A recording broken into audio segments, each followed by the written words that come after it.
So ngayon, magtatanim tayo ng pinya.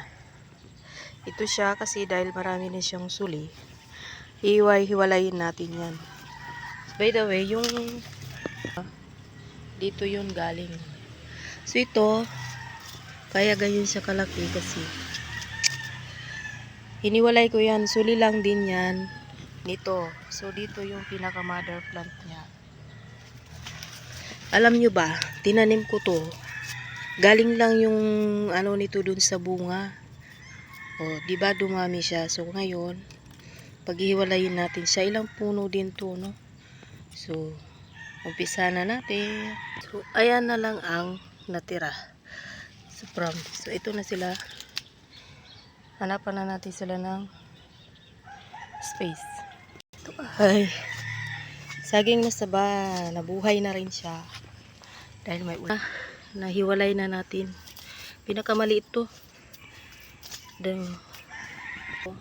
So, madami siyang maliliit. Pinaghiwa-hiwalay ko para pag dumami. Kasi pag pinagsama-sama mo yan silang itanim, mahihirapan na naman sila. Ayan. Ito pa. Ito. Pag itatanim nyo to dahil malaki na, gaganunin nyo lang yung mga dahon para hindi kayo mas tinik. Kasi marami siyang tinik eh. Pag sinama-sama yung ganyan. So ayan. Dito naman sa gilid yung iba. So ayan. Yung isa at yung pangalawa, pangatlo.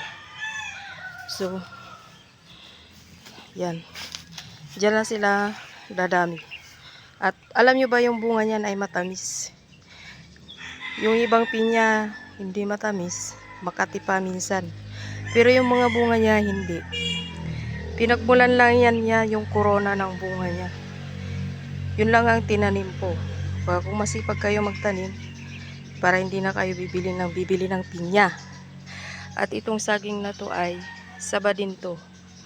Sawa ng Diyos, sa loob ng isang taon, ganyan lang siya kalaki. Dahil mainit yung lupa dito, buhangin kasi siya eh. Buhangin siya, kaya hindi siya ganong mabilis lumaki. Sipin mo, oh. Saging na to, isang taon na to dito, tinanim. Hanggang ngayon, ganyan pa rin siya.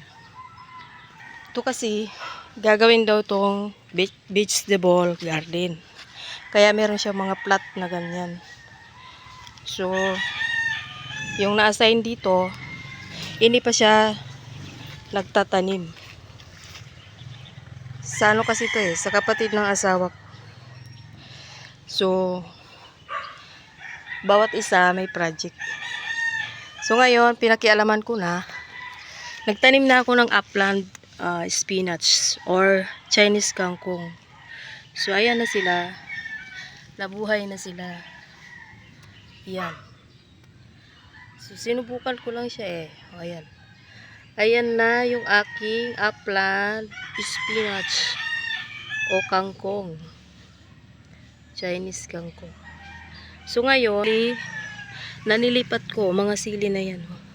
Hindi ko alam kung anong sili yan, kung labuyo yan, panigang o bell pepper. Yung iba tinakpan na nila oh. Ayan oh.